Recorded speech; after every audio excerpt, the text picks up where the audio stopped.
गोविंदा गोविंदा गोपाला गोविंदा गोपाला गोविंद गोविंद गोपाल भज मन गोविंदा गोविंदा गोपाला गोविंदा गोपाला गोविंद गोविंद गोपाल भज मन गोविंदा गोविंदा गोपाला गोविंदा गोपाला गोविंद गोविंद गोपाल भज मन गोविंदा। अब बहुत ध्यान से सुनिएगा, ये लीला उद्धव जी विदुर जी को बता रहे हैं। राजकुमार जी मोबाइल की आवाज बंद कर लो भाई, ध्यान से सुनो। उद्धव जी बता रहे हैं, मैंने भगवान को दूर से पहचान लिया। एक पीपल के छोटे से वृक्ष का सहारा लेकर बाईं जांग पर दायां चरण कमल रखे बैठे थे। भोजन पान का त्याग कर देने पर भी वो आनंद से प्रफुल्लित थे भगवान। इस समय व्यास जी के प्रिय मित्र परम भागवत सिद्ध मैत्रेय जी लोगों में स्वेच्छंद विचरते हुए वहां पहुंच गए और मैत्रेय मुनि भगवान के अनुरागी भक्त थे। आनंद और भक्ति भाव से उनकी गर्दन झुक रही थी। उनके सामने ही श्री हरि ने प्रेम और मुस्कान युक्त चितवन से मुझे आनंदित हुए कहा। भगवान कहने लगे, मैं तुम्हारी आंतरिक अभिलाषा जानता हूँ, इसलिए मैं तुम्हें वो ज्ञान देता हूँ, ध्यान से सुनो, जो दूसरों के लिए अत्यंत दुर्लभ है। क्या कहा भगवान ने उद्धव जी को अंतिम समय में? उद्धव जी, तुम पूर्व जन्म में वसु थे। विश्व की रचना करने वाले प्रजापतियों और वसुओं के यज्ञ में मुझे पाने की इच्छा से ही तुमने मेरी आराधना की थी। साधु स्वभाव उद्धव, संसार में तुम्हारा ये अंतिम जन्म है। भगवान श्री कृष्ण ने कहा, ये तुम्हारा अंतिम जन्म है, क्योंकि इसमें तुमने मेरा अनुपम पद प्राप्त कर लिया है। परम पद मिल चुका है तुम्हें। अब मैं मृत्यु लोक को छोड़कर अपने धाम में जाना चाहता हूँ। इस समय यहाँ एकांत में तुमने अपनी अनन्य भक्ति के कारण मेरा दर्शन पाया, ये बड़े सौभाग्य की बात है। पूर्व काल में के आरंभ में मैंने अपने नाभि कमल पर बैठे हुए ब्रह्मा को अपनी महिमा के प्रकट करने वाली जिस श्रेष्ठ ज्ञान का उपदेश दिया था और जिसे विवेकी लोग भगवान कहते हैं, वही मैं तुम्हें देता हूं। विदुर जी, उद्धव जी क्या बता रहे हैं? विदुर जी, मुझ पर तो प्रति स्तरण उन परम पुरुष की कृपा बरस रही थी। भगवान की भक्त पर असीम कृपा बरसती है। इस समय उनके इस प्रकार आदर पूर्वक कहने से स्नेहवश मुझे रोमांच हो गया। मेरी वाणी गदगद हो गई और नेत्रों से मेरी आंसुओं की धारा बहने लगी। उस समय मैंने हाथ जोड़कर भगवान श्री कृष्ण से कहा, स्वामिन, आपके चरण कमलों के सेवा के लिए इस संसार में अर्थ, धर्म, काम, मोक्ष, इन चार में से कोई भी पदार्थ दुर्लभ नहीं। तथापि मुझ में एक की भी इच्छा नहीं। मैं तो केवल आपके चरण कमलों की सेवा के लिए लालायित रहता हूँ। हे प्रभु, आप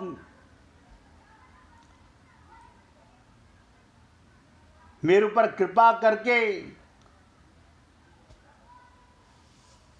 कर्म करते हैं, अजन्मा होकर भी जन्म लेते हैं, काल स्वरूप होकर भी शत्रु के डर से भागते हैं और द्वारका के किले में जाकर छिप जाते हैं, और सत्य भामा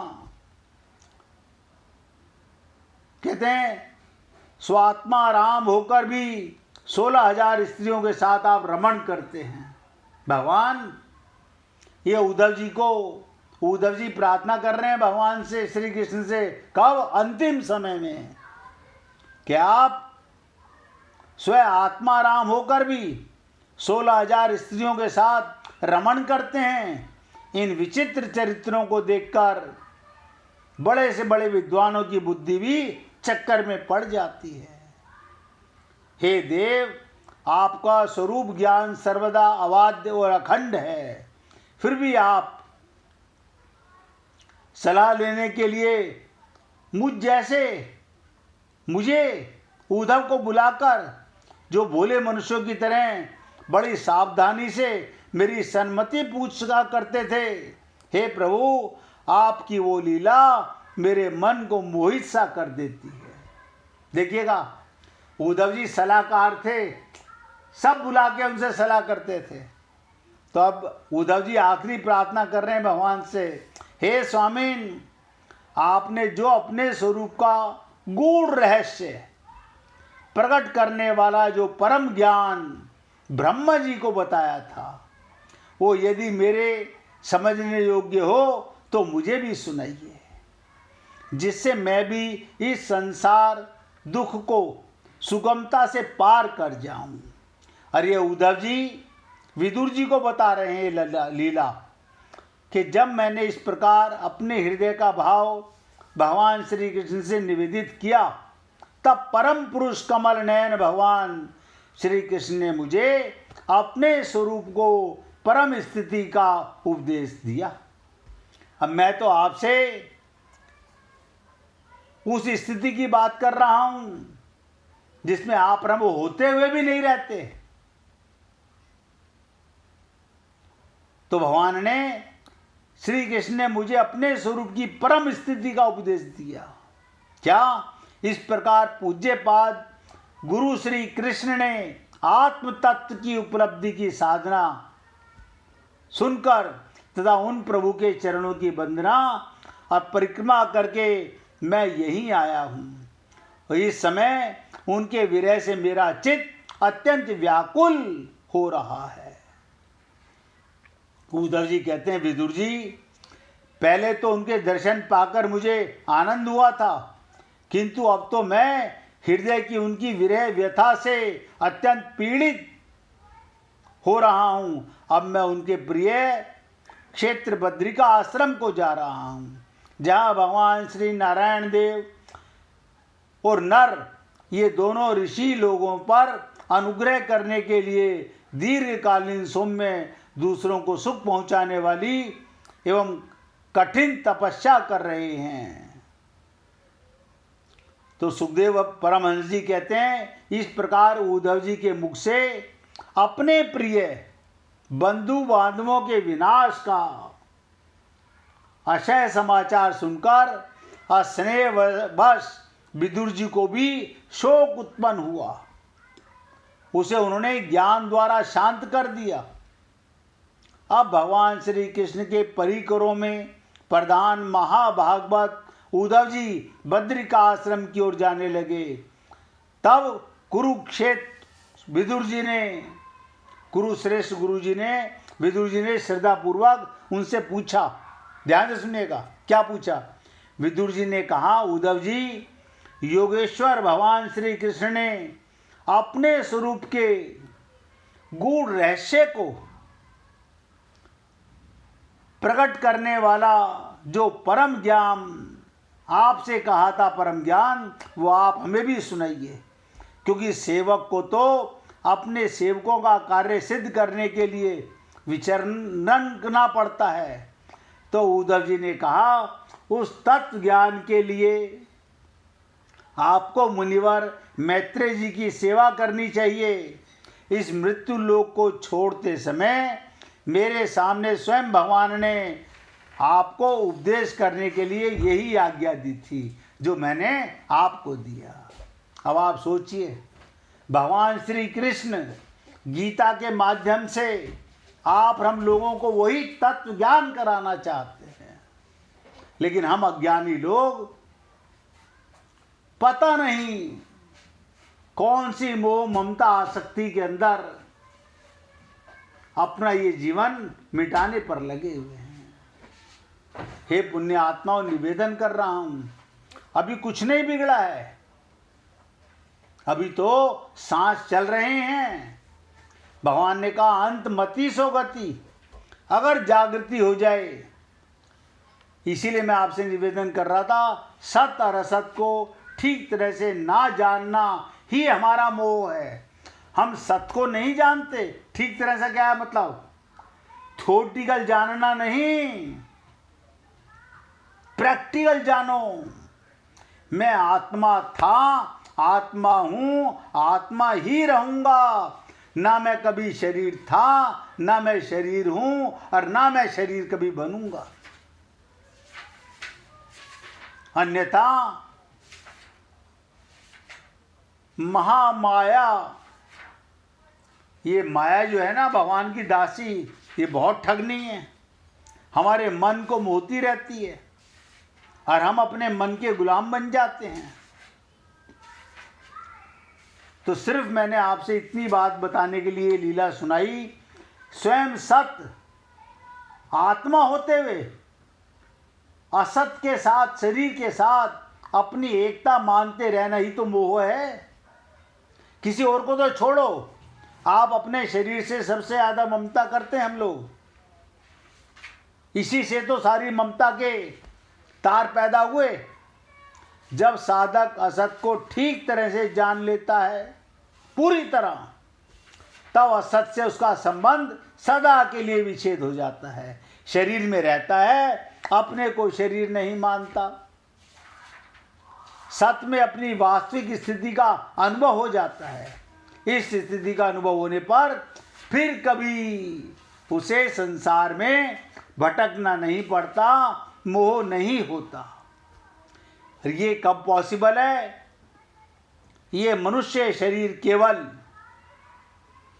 परमात्मा प्राप्ति के लिए ही मिला है। हे पुण्य आत्माओं, निवेदन कर रहा हूं, अच्छा लगे तो जीवन में उतारने का आप हम लोग संकल्प करें और इसे कल पर ना टालें। ये सोच लेना बस ये काम कर लें, इसके बाद कर लेंगे, तो कभी नहीं आज हो सकेगा। आपको ये जो लीला सुनाई भगवान की, इसी तत्व ज्ञान के ऊपर, इसलिए भगवान ये मौका देते हैं कि साधारण से साधारण, ध्यान से सुनो, और पापी से पापी व्यक्ति भी क्यों ना हो, आप वो अंतकाल में भी अपनी स्थिति परमात्मा में कर ले। यानी आत्मज्ञान अगर हो जाए, अर्थात जड़ता से, शरीर से अपना संबंध विच्छेद कर ले, तो उसे भी निर्वाण शांत ब्रह्म की प्राप्ति तत्व ज्ञान हो जाता है। वो जन्म मरण से मुक्त हो जाता है। ऐसी ही बात परमात्मा ने, ऐसा मत समझिएगा पहली बार कह रहे हैं, आगे भी कई श्लोकों में आप लोग सुनोगे। भगवान बार बार जताते हैं, बार बार बताते हैं, लेकिन ये मनुष्य न जाने कौन सी अज्ञानता का बोझ ढोता रहता है, जिसे पाने के लिए मनुष्य शरीर मिला, उसे नहीं पाना चाहता। हे पुण्य आत्माओं, मैं फिर कह रहा हूं, शरीर में रहो, परिवार में रहो, समाज में रहो, संसार में रहो, बस अपने को परमात्मा का अंश आत्मा मानकर रहो। अगर ये दृढ़ता, ये संकल्प, ये धारणा एक बार जन्म कर गई, फिर प्रेम के फल लगने लगेंगे। प्रेम के फल क्या? भगवान की याद में हमारे आंसू टपकने लगेंगे। यही प्रेम के फल हैं। भगवान, जब भक्त रोता है तो भगवान से रहा नहीं जाता। इसलिए ये संकल्प लो, रोना है तो भगवान के प्रेम के लिए रोना है। बड़े भाग्य मानुष तन पावा। तो भगवान कहते हैं, अंत काल में मेरा स्मरण करता हुआ कोई जीव प्राण छोड़ता है, वो मेरे को ही प्राप्त होता है, इसमें संदेह नहीं बिल्कुल भी। लेकिन ये कौन होता है? जिसे एक बार तत्व ज्ञान हो गया, परमात्मा के प्रेम का अनुभव हो गया, बस वो सारा जीवन संसार में रहता है, शरीर में रहता है, परिवार में रहता है, सबकी सेवा करता है, लेकिन ध्यान में रखना सदा भगवान रहते साथ में। बस इतनी सी बात, किसी को बताने की जरूरत नहीं। कबीर जी ने कहा ना कि मैं राम की दुल्हनिया गांठ गठिया लिया, मैंने अपने को राम की दुल्हनिया मान लिया तो मान लिया। अब आप बताओ, बार बार क्या बताना, ये मेरे पति, ये मेरे पति, ये मैं जानूं या वो जाने। अगर आपको और हमको ये ज्ञान हो जाए, परम ज्ञान, मैं आपसे खुलकर कह रहा हूं, कुछ ना करो, परम पद होगा, भगवान के लोग जाओगे। बाकी जो भी कुछ है वो संसार की सेवा है। इतना सा ज्ञान, तत्व ज्ञान, अपनी स्थिति का ज्ञान, हम नहीं मरने वाले, हमें कोई नहीं मार सकता। अगर ये भी स्थिति हमारी अभी नहीं बन पा रही है, फिर कभी नहीं बन पाएगी। अगर इस शरीर में भी हम ये ना जान सके, भगवान के ये श्लोक हमें सिर्फ तत्व ज्ञान कराने के लिए, आत्म तत्व, बाकी तो सब आप करते ही हो, बाकी कुछ नहीं। बाकी तो वही है जो जिसका धर्म है, जो जिसका कर्म है, जो जिसका फर्ज है, वो करेगा। मैं तो आपसे केवल निवेदन कर रहा हूं। क्यों? यहां से व्यक्ति अपने लिए नहीं करता, फिर किसके लिए करता है? वो भगवान के लिए। और इतना और जान जाता है, करते हो तुम कन्हैया, मेरा नाम हो रहा है। अब मैं तो केवल बोलता हूं, ये मेरी बेटा, मेरी बेटी ना प्रभु, सब तुम्हारा है। मेरे तो गिरधर गोपाल, दूसरों ना कोई। लोगों को बताने की जरूरत नहीं। कबीर जी ने कितनी बड़ी बात कही, गांठ गठिया लिया। बस एक बार सत्य को जान लो तो जान लो। 1 मिनट भगवान का कीर्तन करेंगे, उसके बाद इस श्लोक की और चर्चा करेंगे। अब मुझे लगता नहीं कि ये श्लोक कल भी खत्म हो पाएगा, लेकिन प्रयत्न करेंगे ताकि परसों से फिर आपके साथ तीसरे अध्याय की शुरुआत करें। ये अंतिम श्लोक है दूसरे अध्याय का। श्री राधे गोविंदा, मन भजले हरि का प्यारा नाम है। श्री राधे गोविंदा।